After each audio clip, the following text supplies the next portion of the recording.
kaysa dyan ho sa kabundukan. Pulso at balita. Hindi ho kayang ibigay ng CPP-NPA. Imagine nyo ninyo, for 50 years na, sa December 26, yun ang kanilang 50th anniversary. Sa loob ng 50 years, 5 dekadang singkad, yung mga ipinako ko sa inyo, minsan ba o kahit katiting, tingnan nyo natin mabuti, suruin nyo natin mabuti, mayroon bang nagbago sa buhay ninyo? Pulso at balita.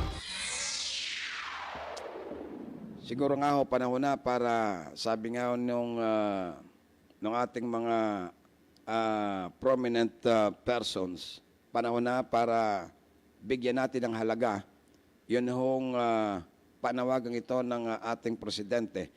Ang tinutumbok niya ho rito, kahit na hindi ho nabanggit, pero more on localized peace talks. Sapagkat kung ayaw niya ho makipag-usap doon sa liderato ng CPP-NPA, ibig sabihin, pero sabi niya, bukas naman siyang kausapin itong mga combatants ng mga New People's Army na gusto hong magsalang ng kanilang mga armas. So, ibig sabihin, parang i-push natin yung localized peace talks. So, ang isa ho sa kagandahan kasi sa localized peace talks, doon ho talagang direktamente nating naaabot yung mga hinaing ba nung mga kapatid natin kung bakit sila namundok at yung kanilang gustong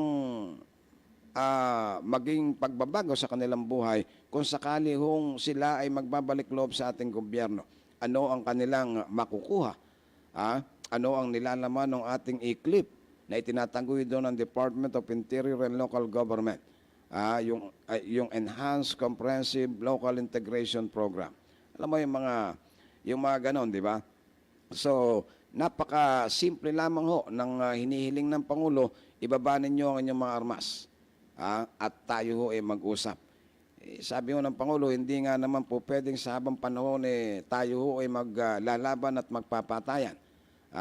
Dapat po nating ituring ang bawat isa ng higit pa sa kaibigan, kundi bilang ho mga magkakapatid. Pulso at balita.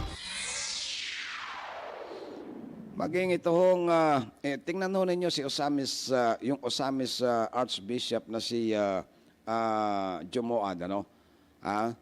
Yan ho, tao simbahan, pero nakita ho niya yung kahalagahan ng pagkakaroon ng martial law dyan sa Mindanao. Di ba? So, ibig sabihin, talagang naging matahimik ang Mindanao. Kung meron man ho mga isolated na mga kaguluhan, yun manaka-naka na lamang. Pero hindi ho katulad ng wala yung martial law. Naggala. Yun daw ho mga private armies ng mga politiko doon, ng mga warlords doon. Ngayon daw ho, hindi. Kumbaga, sila nagiging naaandap sila dahil alam nila mahuhuli sila. May mga sundalo sa daan sa mga checkpoint. Nag-iikot. At mismo pinapupurihan ng simbahan yung pagiging professional ng mga sundalo natin na nagpapatupad doon ng batas militar dyan sa Mindanao. Kahit yung mga New People's Army. Dyan sa Mindanao, hindi sila makaporma dahil nandiriyan. Yun ating yung presensya ng ating mga kasundaluhan na nagbabantay sa katahimikan ng Mindanao region. Pulso at balita. Kaya itong alok na ito ng ating Pangulong Rodrigo Duterte, kasi dyan sa Mindanao, isa sa tinututukan din ngayon ng ating mga otoridad, ng ating militar, yun mga paniningil ng permit to campaign at saka permit to win nito mga New People's Army. Dun sa inyong dun sa kanilang mga extortion activities na yan, para ka makapasok dun sa mga lugar na mayroong presensya ng mga New People's Army na hindi ka gagambalain o hindi ka nila peperwisyuhin, kailangan mong magbayad ng permit to campaign. Ngayon, kung gusto mong manalo dun sa lugar na papasukin mo, so another bayad ka, permit to win. Pulso at balita. Ang tanong ngayon, saan napupunta yung mga ibinabayad ng mga politiko? Halimbawa, doon sa mga permit to win at permit to campaign na kanilang binabayad sa New People's Army. Nakikinabang ba riyan yung mga ordinaryong warriors ng New People's Army? Hindi ba't yan ho ay napupunta lamang ho doon sa mga leader ng kanilang mga kilusan? Pinaghahati-hati doon, pero yun hong nasa front line ng mga miyembro ng New People's Army, wala hong tinatamasa dyan, wala hong kinikita dyan, wala silang nagiging parte dyan. Ewan ko kung ni isang pandesalo na bilhan sila doon sa kinita na yan. Pulso at balita. Maging ang Senado o si Senador Win Gatchalian, ang sabi ho niya na malaki ang naitulong ng Marcelo dyan ho sa Mindanao. Kaya katulad ng dati, ito ngayon ho balak ng Malacanang na magkaroon muli ng extension ng Marcelo dyan, kanilang pag-aralan katulad noon ng mga nakalipas na yung 2 beses kasi pangatlo na ho itong extension ng Marcelo. Ang Marcelo ho kasi hindi lamang ho doon para sa mga rebeldeng Maote, Abu Sayyaf at iba pang mga ekstremista dyan sa Mindanao, maging sa mga New People's Army, hindi ho sila ngayon makakilos ng basta-basta. Actually, lahat ho sila sa pool ng Marcelo, kaya ito marahil yung ilan sa kung bakit nagkakaroon ng mga pagkilos para i-lift na o tanggalin na yung Marcelo dyan sa Mindanao. Baka ho may mga naglalabi na rin natanggalin ho yung Marcelo o merong gumagamit to ng mga kapitalista para pondohan yung ilang mga grupo para humiyaw sa mga lansangan na tanggalin ng Marcelo. Sila kasi yung mga apektado dahil hindi nila magawa yung katulad ng dating paghahari-harian nila dyan sa Mindanao. At yung maluwag na pagkilos dati noon ng mga miyembro ng New People's Army, yung ibang mga extremist group dyan, so ngayon ho nalimitahan. Kaya ho aminado at ang sabi nga ho nila, maganda ang naging resulta ng pagkakaroon ng Marcelo dyan ho sa Mindanao dahil ang mga teroristang Abu Sayyaf, yung mga Maote, yung mga teroristang New People's Army, wala. Hindi ho sila kilos ng maalwa. Dahilan ho dun sa ipinatutupad na batas militar. At kung magpupunta ho kayo sa Mindanao, yung mga tao dun ang sinasabi ho napakasarap na maglakad ngayon sa Mindanao dahil payapa ka, dahil may mga nagbabantay. Matahimik, hindi daw katulad noon na basta na lamang ho biglang nagkakaroon ng mga putukan. Wala ho silang tutol doon sa Marcelo dyan sa Mindanao. Ang nakakapagtaka lamang ho, bakit tayo mga Taga-Luzon ang gigil na ipatanggal ang Marcelo sa Mindanao. Pulso at balita. Alas 6:58 ang ating oras. Nako, meron tayong magandang balita. Meron kasing balita na magkakaroon ng big time rollback ito. Rollback. Binibigyan din ko lamang rollback, pagbabaho ng presyo dito sa mga presyo ng produktong petrolyo. Kahapon pa yata meron nang nag-umpisa, pero ngayon at 6 o'clock ng umaga ay muling magpapatupad yung ilang mga kumpanya. Imagine ninyo nakakagulat pero sana magdire-diretso na ito. 1 peso and 85 centavos sa gasolina. Pulso at balita. Di ba napakalaki ho na rollback niyan? Pagkatapos sa diesel ho 85 centavos kung hindi ako nagkakamali. Sana ho magtuloy-tuloy yan. Ito na nga ho yung sinasabi. Doon ho sa ibinaba o nilagdaan ng Land Transportation Franchising and Regulatory Board na taas pamasahe yung piso. So mula ho dun sa dating 9 pesos na meron kasing provisional increase na 1 peso noon. Doon sa 8 pesos natin, nagkaroon ng provisional increase na 1 peso noon hoong July ng taon ding ito.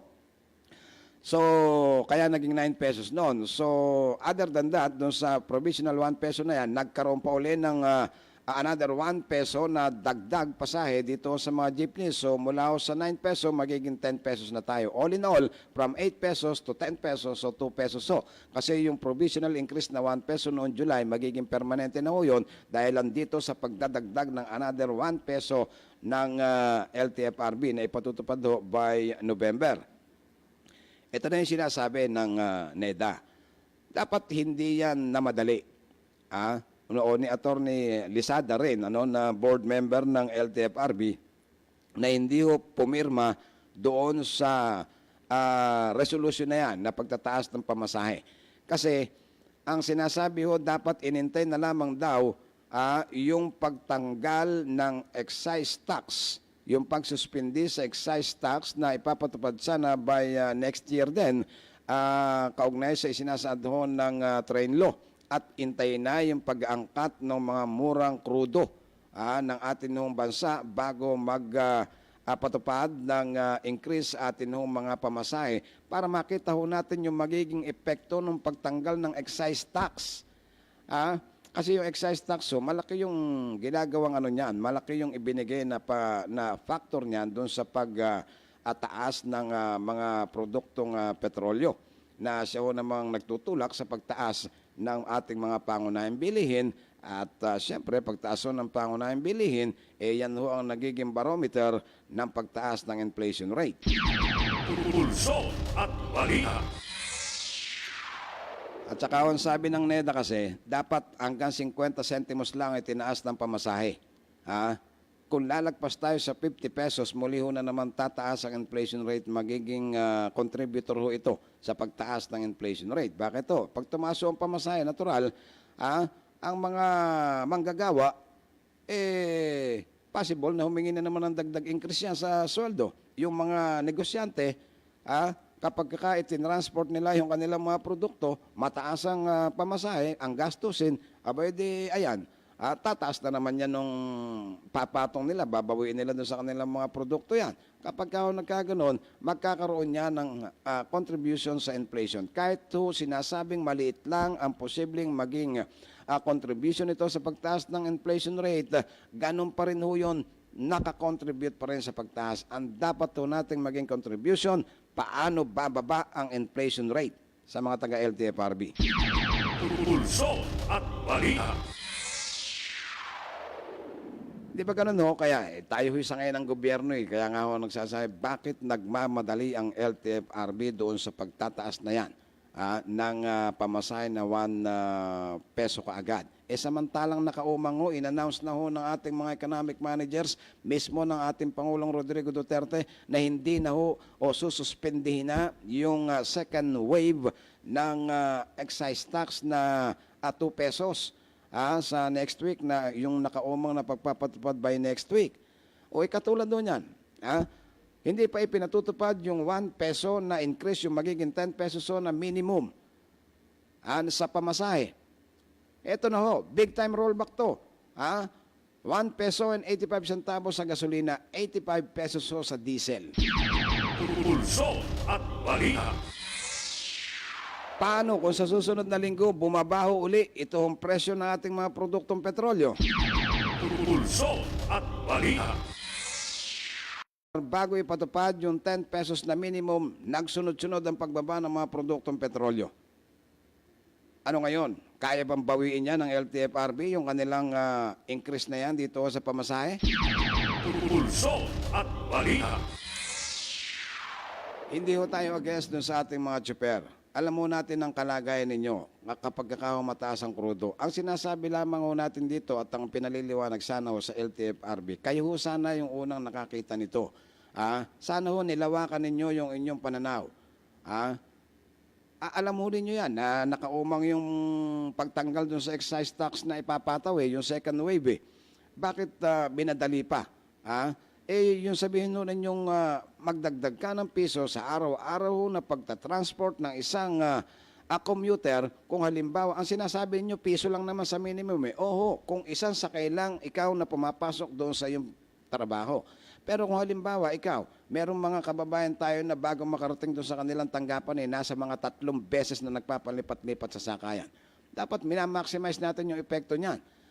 Huwag natin tingnan doon sa minimum na effect, yung maximum doon sa mga namamaseros. Kung 3 lipat ka sa iyong sinasakyan na pinapasukan, ibig sabihin sa isang umaga pa lang na pagpasok mo, 3 pesos na yung nabawas doon sa budget mo.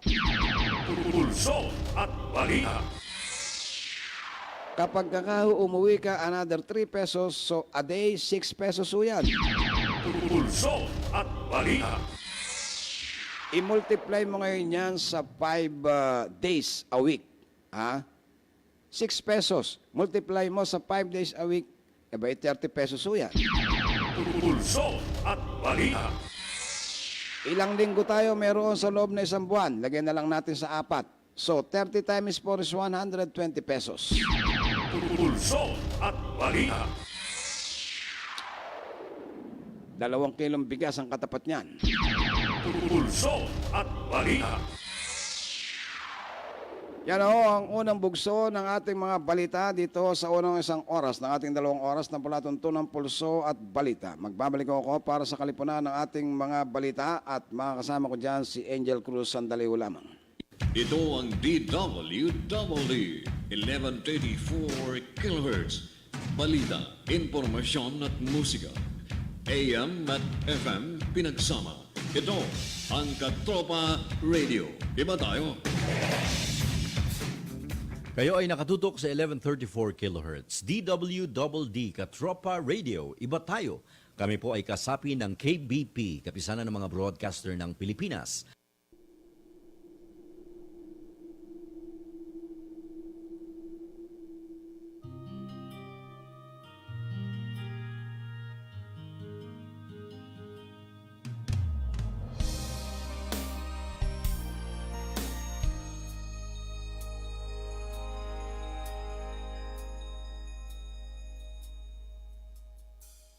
Bayan kong minamahal, ang buhay ko sa'yo'y iaalay,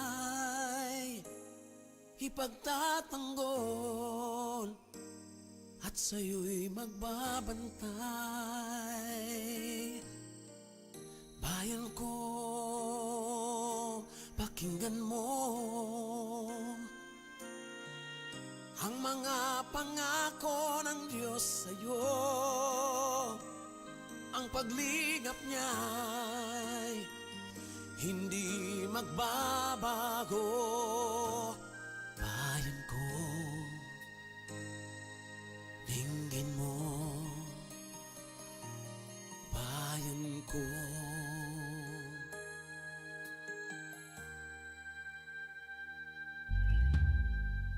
Masdan mo ang iyong ganda, taglay nito ang kulay at saya.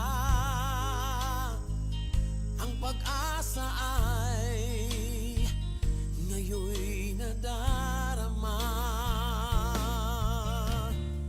Ang pag-asa na inasam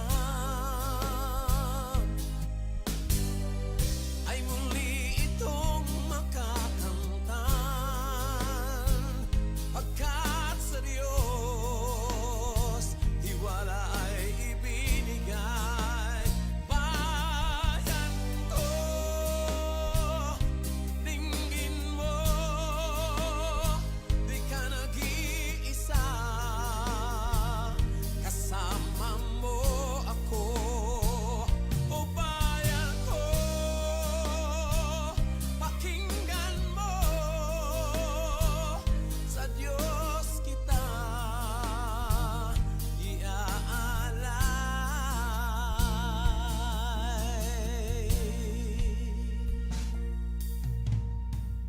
Masdan mo ang iyong ganda, taglay nito ang kulay at saya. Ang pag-asa ay ngayon'y nadarama. Ang pag-asa na inaasam ay muli itong makakamtan, pagkat sa Diyos tiwala ay ibinigay. Bayan ko, dinggin mo, di ka nag-iisa, kasama mo ako. O bayan ko, pakinggan mo, sa Diyos kita iaalay.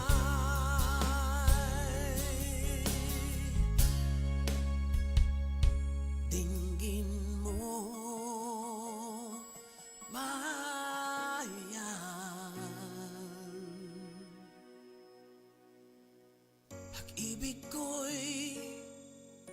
walang hanggan. Ang buhay ko sa'yo'y ibinigay. Bayan ko, bayan ko. Dinggin mo. Bayan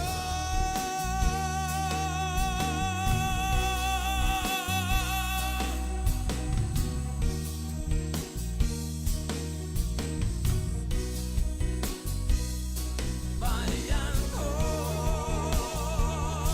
dinggin mo. Bayan ko, dinggin mo. Bayan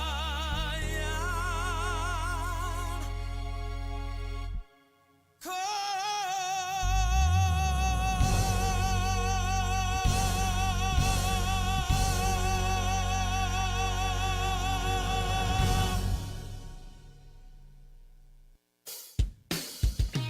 Sa pagising sa umaga, ngiti ko'y masaya. Narinig sa radyo, boses ng katropa mo. Iba't ibang uri ng kwento, mapapakinggan dito. Sa Luzon, Visayas at Mindanao, pati sa buong mundo. Makinig na sa katropa, dito di ka mag-iisa. Makisaya, makibalita, makiawit sa musika. Sabay-sabay at sama-sama tungo sa pagkakaisa. The best at bida ka dito sa Katropa Radio. Iba tayo. Ito ang DWDD 1134 kHz Katropa Radio. Iba tayo. 12 minuto na makalipas ang ganap na ikapito ng umaga. Pulso at balita. I had to declare martial law. Ang mga pangyayaring iyon, pag-uusapan, diringgin ang pulso ng mamamayan sa mga pangunahing balita upang ipabatid sa mga kinauukulan. Pulso at balita dito sa DWDD Katropa Radio. Araw tayo ngayon ng Lunes, ika-22 sa buwan ng Oktubre ng taong 2018. Sa atin noong mga balita, kami ang inyong mga kasama. Ako si Nick, Lipana Echevarria. Yes, good morning at Monday na naman mga katropa. Ito pong inyong katropa na si Angel at samahan nyo nga po kami hanggang alas 8 ng umaga para sa mga may init na balita. Parang inihingal ka pa. Monday! Umabot. abot na abot. Kaya dapat yung Ay, mga... good morning, lovely. Ay. Hello. How are you? Pulso at balita. Kaya bago matulog, siguraduhin ang inyong mga alarm clock nakaset. Pulso at balita. Sa detalyo ng ating mga pangunahing tampok ng mga balita sa tatlong rehiyon muna sa bansa upang maipatupad ang suggested retail price o SRP sa bigas. Doon daw unang ipapatupad. Ito ang nilinaw ni Agriculture Secretary Manny Piñol sa planong paglalagay ng standard o yung SRP sa bigas upang maging makatwiran at abot kaya ito ng mga mamamayan. Ano yan, tatlong pilot areas na unang lalagyan ng SRP ay itong o ang mga panindang bigas ay sa Metro Manila, Southern Tagalog at sa Central Luzon. Sinabi ni Piñol na sa darating na Martes ay dedesisyonan ng NFA Council ang ipapatupad na SRP sa bigas sa Northern Luzon, Bicol, Visayas at Mindanao, gayon din ang SRP ng bigas dyan sa mga supermarket.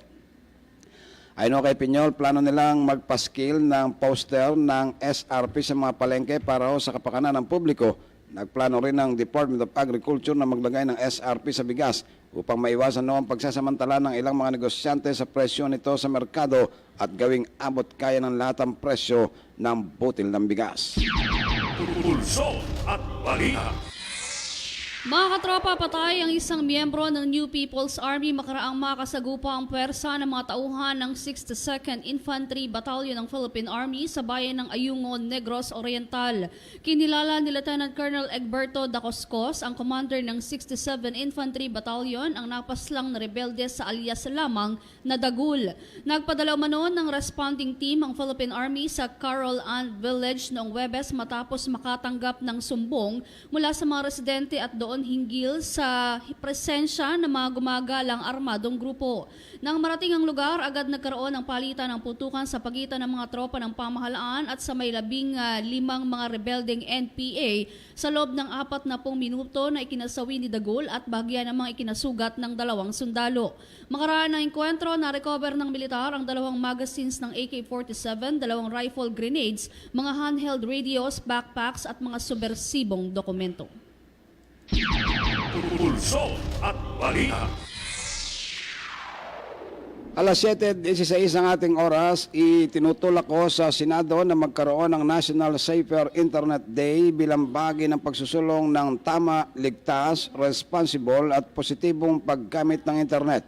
Sa Senate Bill 2043 ni Senator Sani Angara, nais nitong gawin ang National Safer Internet Day sa Pilipinas tuwing ikalawang Martes sa buwan ng Pebrero.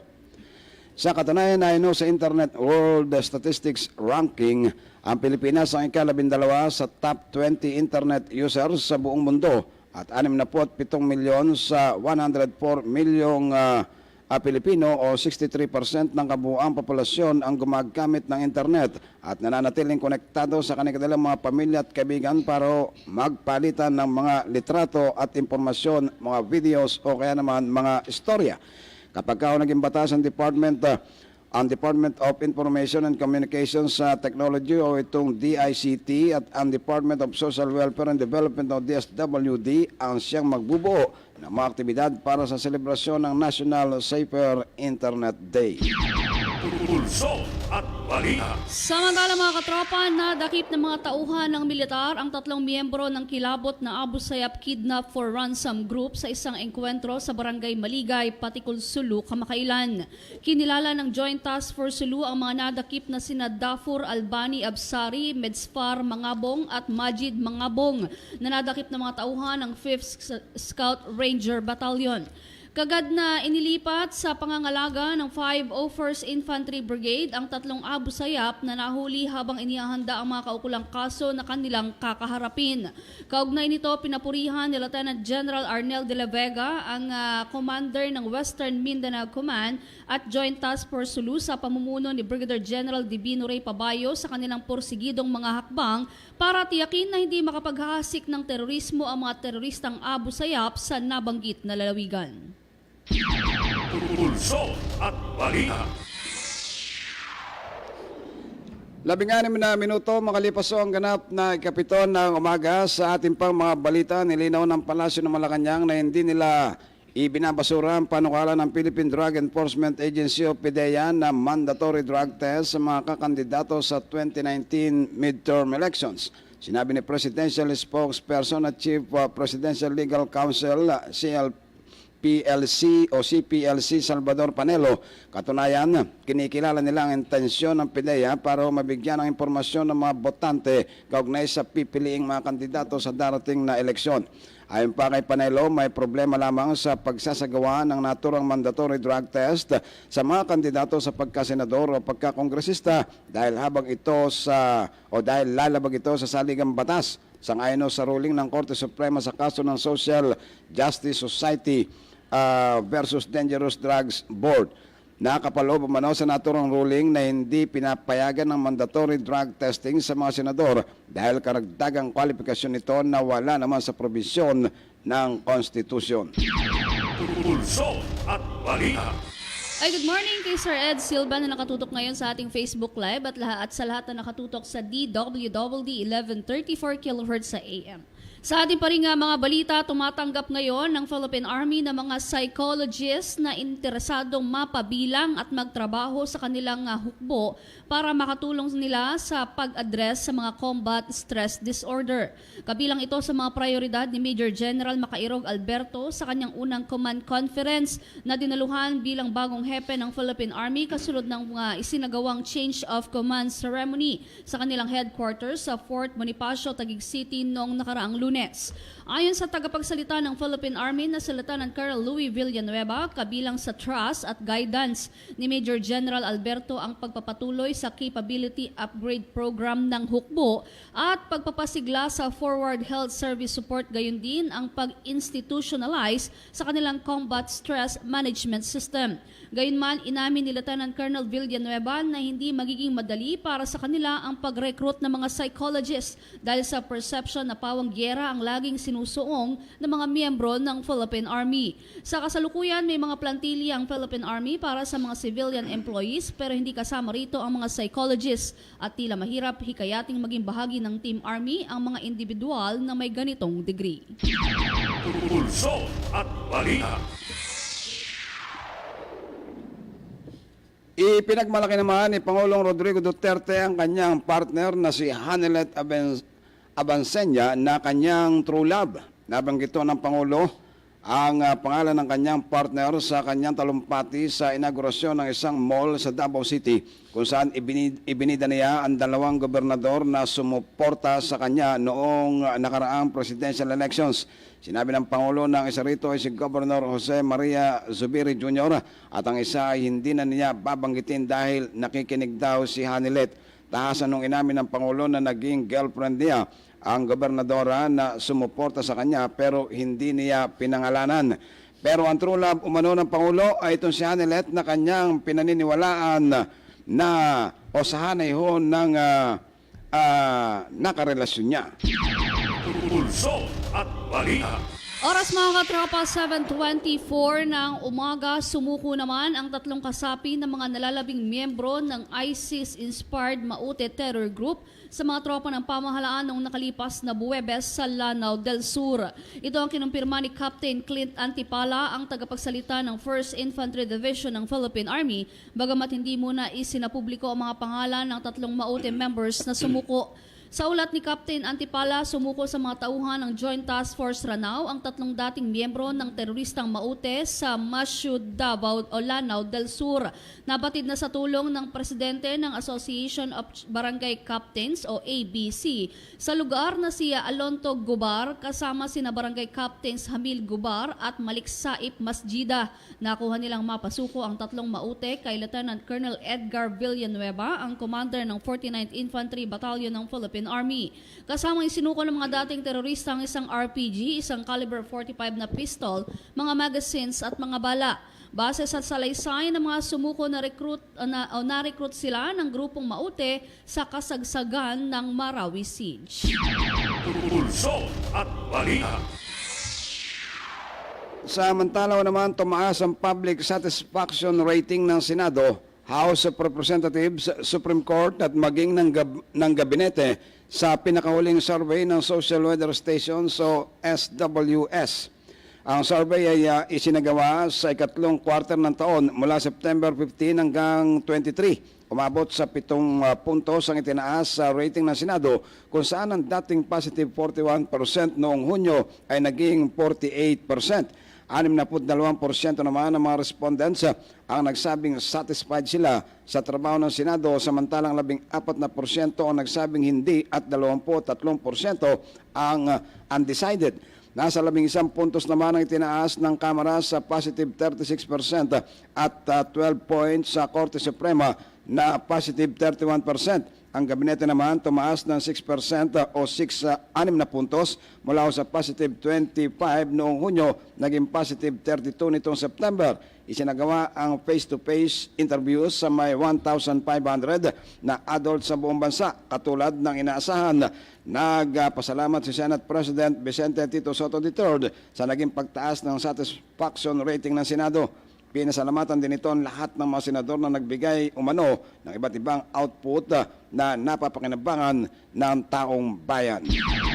Pulso at Good balita. morning sa aking classmate na si Jeng Gabriel na nakatutok ngayon sa ating Facebook Live. 7:26 ng umaga mga katropa, sa ating pa rin mga balita. Balik Eastern Visayas na ang 46 Infantry Battalion ng Philippine Army matapos ang mahigit isang dekadang pamamalagi sa Eastern Mindanao. Sinabi ni Major General Raul Farnacio, ang Commanding General ng 8th Infantry Division ng Philippine Army, na ang homecoming ng 46 IB ay magbibigay ng kasiguraduhan sa pagpapalakas ng kampanya laban sa insurgency sa kanilang area of responsibility. Partikular na tinukoy ni General Farnacio ang nakatakdang 2019 midterm election na kanilang dapat bigyang katiyakan na maidaraos na maayos at matahimik. Kaugnay nito, pinapurihan naman ng General ang men and women ng 46 Infantry Battalion sa kanilang matagumpay na pagtupad sa tungkulin sa panahon na nasa Eastern Mindanao ang mga ito nang walang anumang pag-atubili. Malaki ang inaasahang tulong na tataguyod ng peace development sa mga apektadong komunidad, katuwang ang kanilang mga stakeholders na walang sawang tumutulong sa Armed Forces of the Philippines. Pulso at balita. Alas 7:26 na ang ating oras. Patuloy tayo sa paghatid ng mga pinakamas detalyadong pagbabalita. Magsasagawa ng replacement of facilities ang Manila Electric Company o Meralco na magre-resulta ng power interruption sa ilang mga lugar dito sa Maynila. Ayon sa Manila Electric Company o Meralco, magsisimula ang power interruption ng 11:30 ng gabi sa Martes, October 23 hanggang sa araw ng Miyerkules, October 24 sa ganap na alas 5:30 ng umaga. Ang mga apektadong lugar ay ang Recto Avenue mula sa Loyola Street kabilang ang San Sebastian Street at ang San Sebastian College hanggang sa Recoletos de Manila. Muli susundan ng power interruption ng 11:30 ng gabi ng Miyerkules hanggang alas 5:30 naman ng umaga sa Huwebes, October 25 dahil naman sa line reconducting works sa kahabaan ng J. Nepomuceno Street sa Quiapo, Maynila. Pulso at balita. Sa ating pa rin balita mga katropa, sumuko ng kusang loob sa magkakahiwalay na pangyayari sa mga tauhan ng militar ang 7 miyembro ng New People's Army, dala ang kanilang mga armas, mga gamit pandigma at subversibong mga dokumento. Ayon sa ulat, sumuko kay Lieutenant Colonel Palmer Parungaw, ang commander ng 66 Infantry Battalion ng Philippine Army, sina alias Bert ng Unit Propaganda Platoon at alias Brian ng Centro de Gravidad na kapwa na sa ilalim ng Guerrilla Front 25 ng Sub-Regional Committee, Southern Mindanao Regional Committee. Samantala, naging daan naman si alias Dats na dating chairman ng Komiteng Revolusyonaryo sa munisipalidad sa pagsuko ng isang political guide at organizer ng Guerrilla Front 25 na kinilalang lamang sa alias na Yummy Boy. Samantala, noong Biyernes, 3 political leaders ng nabuwag na Compostela Municipal Revolutionary Committee ang sumuko kay Major Ricky Dioneda, isa sa 3 ang nagturo ng pinagtataguan ng mga armas ng NPA na na-recover ng militar. Sabado naman ng umaga nang sumuko si alias RM ng Guerrilla Front 15 na nag-ooperate bilang squad leader sa bahagi ng Luzon. Kabilang sa mga isinukong armas ng mga nagbalik loob na rebelde, ang mga carbine rifles, isang Uzi 9mm pistol, isang 357, isang caliber 45 at 38 na caliber, kasama rin ang mga blasting caps sa paggawa ng mga pampasabog, iba't ibang uri ng mga magazines at mga bala. Sadyang hindi binunyag ang tunay na pagkakakilanlan ng mga nagbalik loob na rebelde para na rin sa kanilang seguridad. Pulso at balita. Samantala 6 na katao na ang nasawi ng dahil sa sakit na tigdas sa Bicol Region. Ayon sa Department of Health, nagmula sa lalawigan ng Camarines Sur at Albay ang mga biktima. Dagdag pa nito mula January 1 hanggang September 29, nakapagtala na sila ng 239 na hinihinalang kaso ng tigdas. Mataas ang naturang bilang ngayong taon na ito kumpara noong nakalipas na taon, 61 lamang ang naitala. Samantala sinabi naman ni Dr. Isa Mansilla, Medical Officer D3 o Medical Officer 3 ng DOH Bicol, katakot-takot ang pagtaas na ito sa rehiyon nila. Gayunpaman, may iwasan aniya itong sakit na ito sa pamamagitan ng bakuna at dapat ugaliing pumunta ang mga magulang sa health centers para makalibre ng bakuna para sa naturang sakit. Pulso at Samantala balita. mga katropa, marami pa tayong mga mainit na balita. Tayo po yung magbabalik pagkatapos lamang na ilang paalala.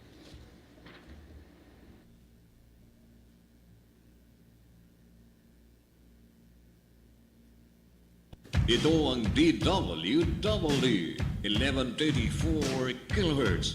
Balita, impormasyon at musika. AM at FM pinagsama. Ito ang Katropa Radio. Iba tayo.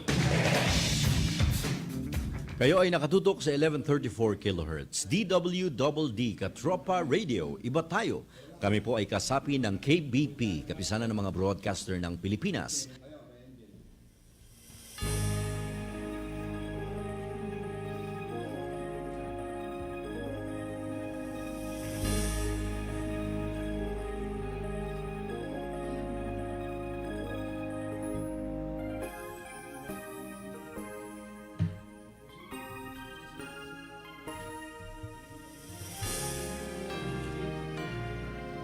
Sa puso't diwa mo, saan mang sulok ng mundo, taglay mo ang pangarap ng isang Pilipino. Maging sino ka man, sarili laging laan, maging buhay itataya sa lupang kinagisnan. Batid ng iyong lahi, mayroong isang katulad mo. Saksi ang iyong lipi, ang katangian ay sa'yo. Bayani, namumukod at katangi-tangi. Bayani, kayamanan ka ng iyong lahi. Ikaw ang aming tanglaw, aming gabay. Oh, bayani, katuparan ng aming mga pangarap.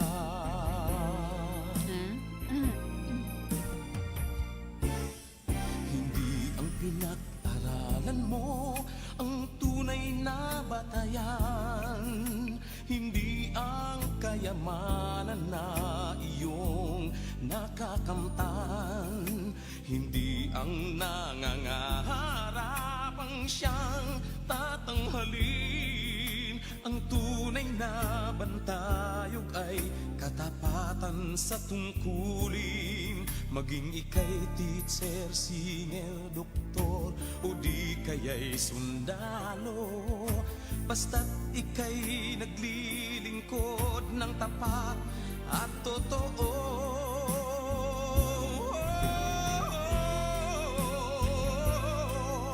Namumukod at katangi-tangi. Bayani, kayamanan ka ng iyong lahi. Ikaw ang aming tanglaw, aming gabay.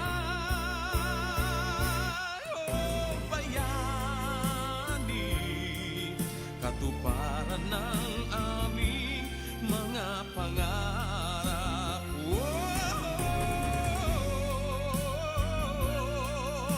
namumukod at katangi-tangi. Bayani, kayamanan ka ng iyong lahi. Ikaw ang aming tanglaw, aming gabay. Oh, bayani,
Ito ang DWDD 1134 kHz Katropa Radio. Iba tayo.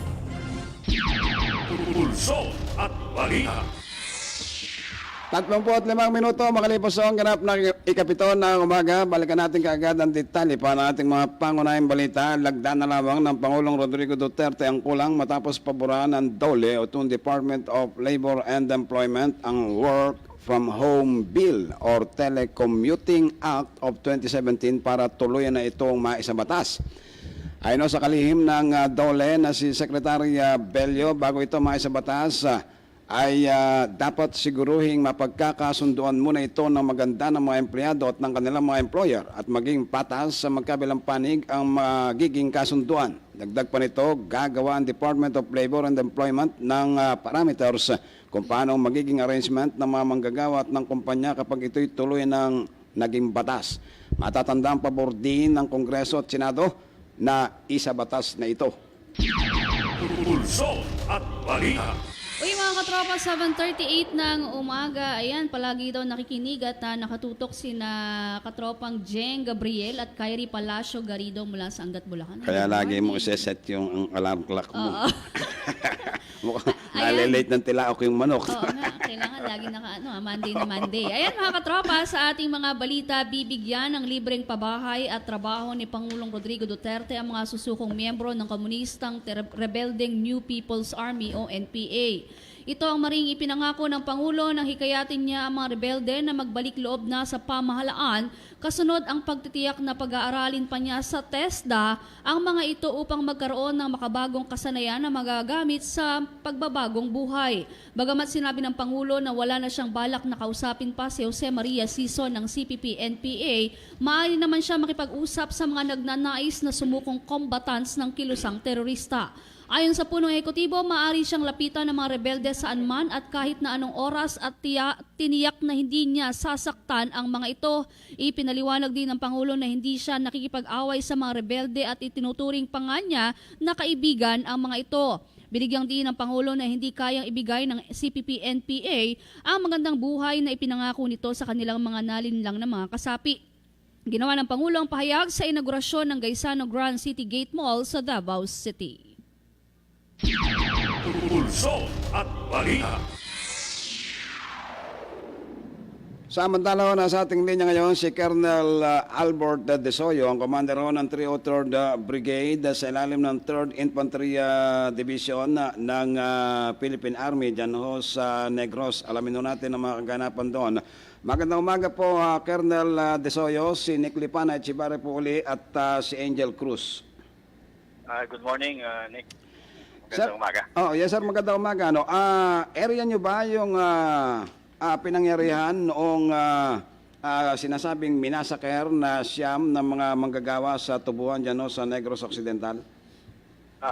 Opo, dito po yan sa nangyari sa Barangay Bulanon sa Sagay City. Oo. Sa isang hacienda, hacienda nene. Makakuha po kami, no? Kasi iba-iba kasi yung mga report na nababasa natin doon sa mga newspaper at nakakarating sa amin. So baka ho mabibigyan nyo kami kung yung talagang official na nangyari about doon sa naganap na pamamaslang. Actually, doon sa report ng PNP natin, ng Sagay PNP, yun nga, may nag-occupy doon sa isang lugar, around 32 mga farmers ito, iba-ibang galing sa iba-ibang lugar, inoccupy nila yung isang portion ng isang hacienda. Then at the night time nung Sabado, merong parang may nag-raid din sa kanila, no? They were fired upon and yun nga, nagresulta dun sa siyam na matay. Na pagkamatay. Oo, kasi nung una ang sinasabi kasi yun, mga 4 na po daw na mga armadong grupo yung pumunta at namaril. Then merong 7 na sinasabi na siyang namaril yung ginawang paglilinaw ho ng miyembro ng Philippine National Police, yung provincial director doon. Lumalabas na nung una parang sa mga rebelde daw or ano ba yung yung nakarating sa inyo?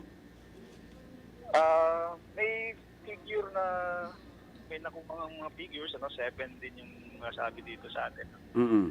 PNP sa local, on the ground. But as regards doon sa perpetrators actual, may mga leads na rin silang sinusundan, and we are waiting for that, kung sino talaga yung mga suspects na culprit dito sa incident na ito. So ang main dito involved dito sa investigation is Philippine National Police, hindi po ang ating 303rd, ano? Opo, pag mga law enforcement na yan, sa investigation, ina-assistihan natin sila or helping them.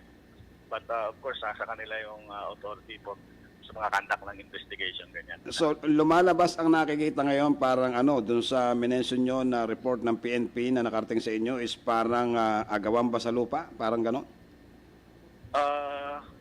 Yung initial findings nila is gano'n, kasi mayroong may-ari ng lupa, then may umuupa, then may isang grupo rin na nag-occupy, and that's where it all started. So yun yung tinatakbuhan ng initial na findings ng PNP natin dito. Pero so far, hindi pa naman humihingi ng tulong sa inyo o assistance ang Philippine National Police para dun sa possible joint investigation? Nag-coordinate naman kami, and yung may mga nakukuha ding inputs yung ating local na forces dito ng Army is makikipagtulungan tayo sa PNP. Parang ano to? Private armies ba? Ang private army yung involved? I cannot say as of now, kasi hindi pa rin na-finalize nung local PNP natin yung kanilang investigation. So hindi ko masabi kung ano kagad, dahil mag-preempt natin kung whatever the leads they are pursuing. Okay. But anyway, sir, balik tayo dun sa iyong command, dun sa 303rd mo, Kumusta ba? Parang wala bang may mga encounter ba recently dyan sa inyong area of responsibility, sir? Ng mga nakaraang araw, dito sa Occidental is negative, Negative naman. Yung nangyaring last na encounter yung napag-usapan natin previously is sa Ayungon, sa Negros Oriental part, which is now under the responsibility of our 302nd Brigade. Yan nga, yung napag-usapan natin. BALITA na. Ayan, at laman na ngayon ng mga pahayagan, yung ibinalita mo sa amin noon. So anyway, sir, thank you very much. Baka meron kang mga karagdagang announcement dito sa ating programa, mga upcoming activities po ng inyong 303rd Brigade. Go ahead po. So yung pangyayari dito po sa ating area, we are pinipilit nating makipagtulungan sa ating PNP para ma-resolve ito agad, Yes, sir. Ma-find out agad natin kung sino yung mga perpetrators dito. And yung maraming susunod na mangyayari na activities dito na mapuproduce dito. So your army is always here para tumulong to resolve any conflict na mag-arise. Meron lang ako isang pahabol, Colonel. Malapit na ho ang Pasko. May panawagan ng ating gobyerno na sa ating mga kapatid na rebelde na kung pwede manaog na at sama-sama nating ipagdiwang ang Kapaskuhan. Ano po, meron ba kayong nilulutong proyekto para dito? Actually, continuing din yung effort natin regarding that, sa mga localized na pisto, sa mga gatherings natin dito, sa mga symposiums and the likes. I-open natin yun na we are encouraging everyone for a tulong-tulong ba? Kung gusto nating umunlad, hindi yan magagawa kung hiwa-hiwala yung trust natin. Yes, sir. Dapat tulong-tulong tayo sama-sama sa isang trust. Gusto natin kapayapaan at kaunlaran para dito sa especially dito sa Negros Island. Yes, sir. Thank you very much, Colonel Albert De Soyo, sir. Thank you rin. Siya ang commander ng 303rd Infantry Brigade sa ilalim mo ng 3rd Infantry Division ng Philippine Army.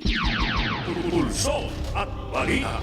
Mga katropa, 7:47 na tayo ng umaga sa ating programang Pulso at Balita. Malaki ang posibilidad na muling magkaroon ng isa pang usapang pangkapayapaan sa pagitan ng pamahalaan at mga komunistang rebeldeng New People's Army basta hindi kasama sa peace talks ang liderato ng Maoist Communist Party of the Philippines. Sinabi ng Pangulong Duterte na willing siya makipag-usap sa mga rebelde na gustong sumuko at magsalang ng kanilang mga armas bilang positibong reaksyon sa mga combatants at political leaders na isinusukan na ang CPP-NPA.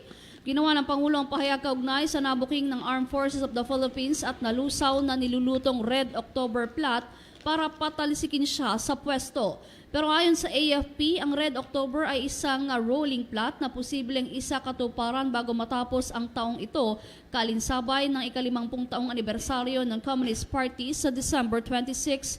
Kondisyon ng Pangulong Duterte, basta't isuko lamang ng mga rebelde ang kanilang mga armas ay okay na sa kanya. Pahihintulutan din silang lumahok sa politika kung ito ang gusto nila. Binigyang din ng punong ehekutibo na ituturing nila ng higit pa sa kaibigan ang mga susukong rebelde bilang mga brothers and sisters. Pulso at Balita.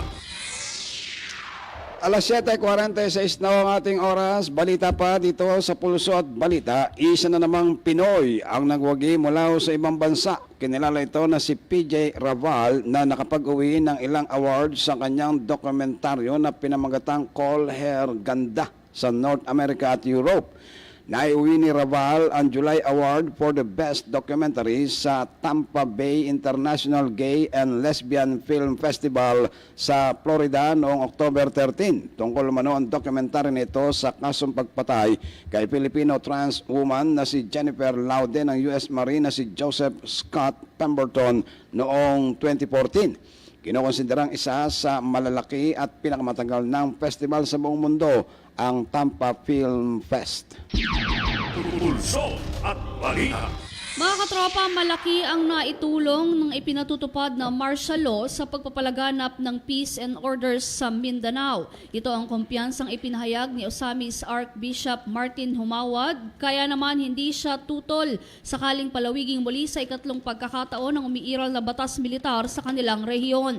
Binigyang diin ng Arsobispo na malaki ang ibinaba ng mga insidente ng krimen sa Mindanao simula nang maipatupad ang martial law at ito rin ang dahilan ng pagkakaroon ng disiplina ngayon sa mga mamamayan sa naturang lugar. Si Humawad ay nagsimulang madistino sa Mindanao simula pa nang siya ay maging ganap na pari noong 1983. Nahirang itong bishop ng Isabela noong 2002 at naging archbishop ng Osamis noong 2016. Buong pagmamalaki ding tinura ni Archbishop Humawad na ang mga kababaihan at kalalakihang sundalo ng Armed Forces of the Philippines sa kanilang lugar ay pawang mga professional at kagalang-galang. Reaksyon ito ng Arsobispo sa naging pahayag ni Presidential Spokesperson Salvador Panelo na posibleng muling i-extend ng Malacanang ang mapapasong martial law sa Kamindanawan.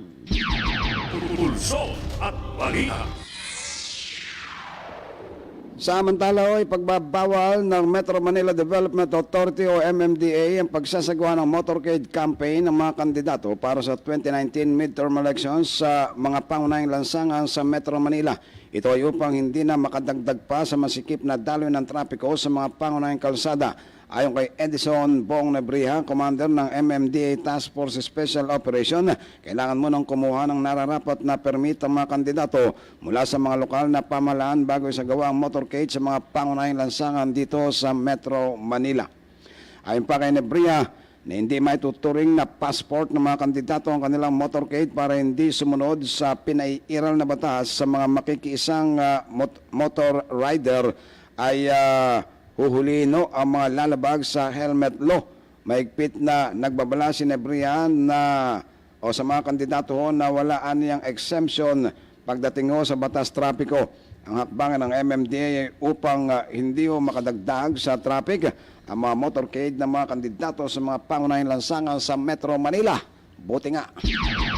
Pulso at Balita. Balita. 7:51 na tayo mga katropa, dito pa rin sa ating programa Pulso at Balita. Pinag-aaralan pa ng Armed Forces of the Philippines ang epekto ng kasalukuyang umiiral na martial law sa Mindanao, kung dapat pa ba itong palawigin o hindi na.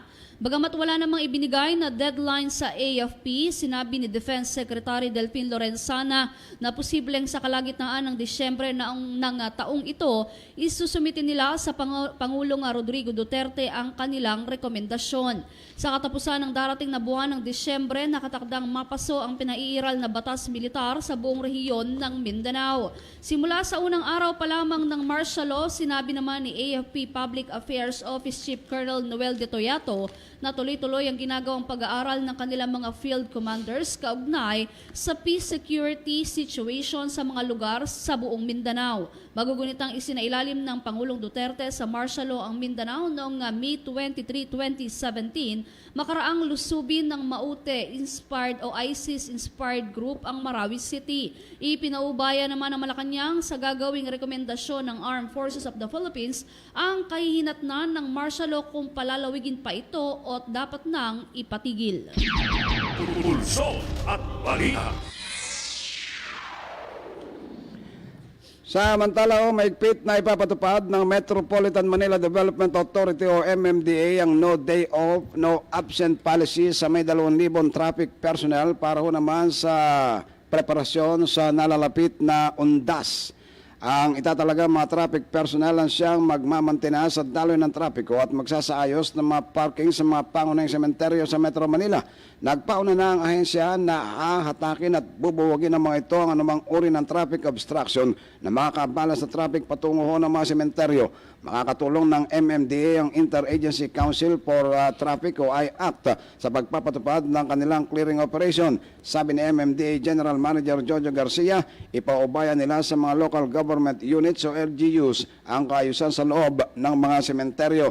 Sa direktiba naman ni MMDA Chairman Danilo Lima na simula sa Oktubre 27 hanggang Nobyembre 3, ipapatupad sa 2,000 traffic personnel ang no day off, no absent policy. Otomatikong suspendido ang number coding sa November 1 at 2 para bigyan daan ang mga magtutungo sa mga sementeryo para dalawin ang kanilang mga mahal sa buhay. Pulso at Balita. Mga katropa, tuloy-tuloy pa rin tayo sa ating mga balita. Nasa kabuuang 3,238 miyembro ng Philippine National Police o PNP ang ipakakalat sa mga sementeryo sa Metro Manila upang magbigay seguridad sa nalalapit na paggunita ng All Saints Day at All Souls Day sa November 1 at 2. Sinabi National Capital Region Police Office o NCRPO Director Guillermo L. Yesar nitong linggo na maagang ipakakalat sa October 31 ang mga pulis upang mapaghandaan ang pagdagsa ng mga bibisita sa mga puntod ng kanilang mahal sa buhay na inaasahang aabot sa milyon. Sa kabuuan, may 81 na sementeryo at 30 na kolumbarya sa buong Metro Manila, kaya naman nakipag-ugnayan na ang NCRPO sa mga katuwang nitong ahensya sa pagbibigay ng seguridad sa publiko. Katuwang ng PNP ang Armed Forces of the Philippines, Metropolitan Manila Development Authority o MMDA, Bureau of Fire Protection o BFP, mga lokal na pamahalaan at iba pang volunteer groups. Bukod sa seguridad, sinabi rin ni Eliasar na magbibigay din ng tulong ang pulisya sa mga motorista sa pangasiwa sa trapiko sa mga rutang papunta sa mga sementeryo, terminal, istasyon ng tren, pantalan at paliparan. Pulso at Balita. Sa bahagi po ng ating mga balita, sisimula na sa susunod na linggo ang rehabilitasyon ng Ninoy Aquino International Airport o ang NAIA Terminal 2. Ipinahayag ito ni Rick Medalyang, General Manager for Engineering ng Manila International Airport Authority o itong MIA. Ayon dito, kabilang sa plano ang pagpapaluwag ng ilang bahagi ng Terminal 2. Nasa 604 million pesos ang pondo na inilaan ng gobyerno para sa rehabilitasyon ng NAIA Terminal 2. Para sa pagpapalaki ng arrival level south at north wing ay palalawigin din para ho maging maluwag at hindi magsiksikan.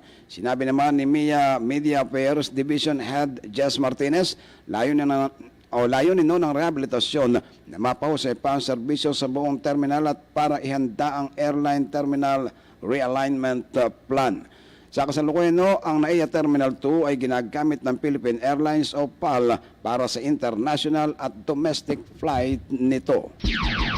Pulso at balita. Dagdag na balita pa rin mga katropa, pag-aaralan ng Senado kung kinakailangang palawigin pa muli ang martial law sa Mindanao kung hihilingin ito ni Pangulong Duterte.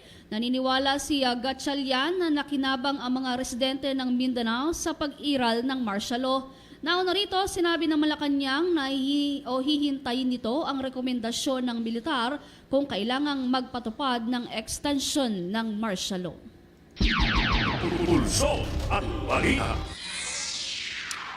Sa huling ikot ng ating mga balita, arestado ang tinaguriang most wanted na Mandaluyong City matapos ang manhunt operation ng Mandaluyong Police Station sa panguna ni Police Chief Inspector Alan De Leon at ng Mandaluyong City Branch 213 Judge Carlos Valenzuela na naglabas naman ng warrant of arrest sa Barangay Addition Hills, Mandaluyong City. Bumagsak sa kamay ng Mandaluyong Police Station ang most wanted, ang 36 years old na nakilala si Jonas De Los Santos, residente ng number 7 Block 38 Welfareville Compound, Barangay Addition Hills, Mandaluyong City. Paliwanag ni Police Chief Inspector Alan De Leon, matagal nang nagsasagawa ng manhunt, surveillance at stake-out operation kay De Los Santos dahilan para ito umano'y mahanap po at agad namang inaresto sa bisa ng warrant of arrest. Naharap ang naturang suspect sa kasong murder na nangyari sa Mandaluyong City at nakakulong ngayon sa Mandaluyong Police Station. Pulso at balita. Sa ating huling balita, sa oras na ito, arestado ang 3 miyembro ng Abu Sayyaf Group matapos magkaroon ng operasyon sa Barangay Maligay, Patikul sa Sulu. Kinilala ang mga suspect na sina Medsfar Mangabong, Majid Mangabong at Gafur Albani Absari. Ayon sa pagsusuri ng Western Mindanao Command o West Mincom, pinangunahan ni Lieutenant Jomalesa ng 5th Scout Ranger Battalion ng operasyon na naganap noong nakaraang Huwebes, October 18. Nasa kamay na ngayon ng 501st Infantry Brigade ang mga suspect habang sinasaayos pa ang kasong kanilang haharapin. Pulso at balita. 2.5 minuto bago sumapit ang ganap na ika-8 na umaga sa bagong ito ng ating palatuntunan, hatid namin sa inyo ang ating editorial. Sa umagang ito ng Lunes, ika-22 sa buwan ng Oktubre taong 2018, sa ating editorial, ang ating paksa, Brothers and Sisters. Editorial! Ayaw nang makipag-usap pa ng Pangulong Rodrigo Duterte kay Jose Maria Sison, ang founding chairman ng Communist Party of the Philippines, sa kabila ng pahayag ng huli na nasa Malacanang na ang pagpapasya kung itutuloy pa ang peace talks sa mga rebelde. Sa website ng National Democratic Front of the Philippines, sinabi ni Sison na hindi nagbabago ang kanilang standing policy na makipag-usap sa pamahalaan. Anumang oras na gusto ipagpatuloy ng Pangulong Duterte ang peace negotiations. Sa inaugurasyon ng isang bagong shopping mall sa Davao City, sinabi ng Pangulong Rodrigo Duterte na bagamat may malaking posibilidad na magkaroong muli ng panibagong pakikipag-usap sa mga rebeldeng New People's Army o NPA, itsapera na dito ang liderato ng Maoist Communist Group ni Sison. Mas nais ng punong ehekutibo ngayon na ang kausapin na lamang ay ang mga combatants at mga political leaders na matagal nang nagnanais na tumiwalag sa protracted war laban sa gobyerno ng liderato ng Communist Party of the Philippines at New People's Army. Ang alok ng Pangulo sa mga rebelde, basta isuko lamang ang kanilang mga armas, tapos na ang problema.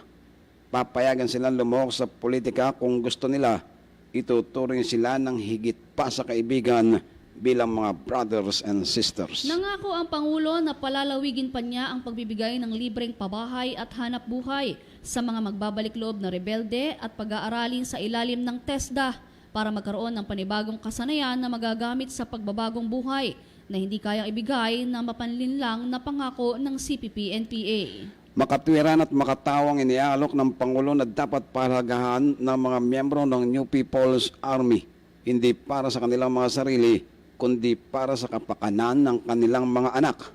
Ang mga lupang hindi nagagamit ng gobyerno, ipamamahagi sa mga susukong rebelde, taliwas sa ginagawang pagmamalabi sa kanila ng kanilang sariling liderato. Matatandaan na matapos ng ikaapat na rounds ng peace talks, kinansela ng Malacanang ang peace negotiations sa CPP-NPA noong November 22, 2017 dahil sa mga tragic at violent incidents na gawain ng mga komunistang rebelde sa bansa hanggang sa tuluyan ng ipawalang saysay ang peace process. Sa kabila ng pagtanggi ni Pangulong Rodrigo Duterte na kausapin si Sison, nag-uumapaw naman ang kanyang pagnanais na kausapin ang mga kadre at mga combatants ng New People's Army sa ground na isuko ang kanilang mga armas. Nangangako ang punong ekutibo na anumang oras kahit saan maaari siyang lapitan ng mga ito na hindi masasaktan. Kapatid ang turing ng Pangulo sa mga miyembro ng New People's Army, maging inspirasyon sana ito sa kanilang pagsuko. Editorial! Editorial! Editorial! Yan ang aming editorial, nagsilbing kandado sa ating 2 oras na paghatid ng ating mga pangunahit pinakatampok na mga balita dito sa Pulso at Balita. Simula kaninang alas 6 ng umaga hanggang sa mga oras na ito, Lunes hanggang Biyernes, tayo ay nagkakatipan. Magandang umaga muna kay Tess Texon ng San Miguel, Bulacan. Sa lahat ng aming mga nakasama ngayong umaga dito sa ating impilan, nag-iuno kami sa inyo ng isang magandang umaga. Kawal, ako si Nick Lipana Echevarria. Mga katropa, susunod na ang programang kanyo ni Katropang Rolly Canon. Muli ito po ang inyong katropa na si Angel. Happy Monday po mga katropa. Ito ang DWWD 1134 kHz. Balita, impormasyon at musika. AM at FM pinagsama. Ito ang Katropa Radio. Iba tayo. Kayo ay nakatutok sa 1134 kHz. DWDD Katropa Radio. Iba tayo. Kami po ay kasapi ng KBP, Kapisanan ng mga Broadcaster ng Pilipinas.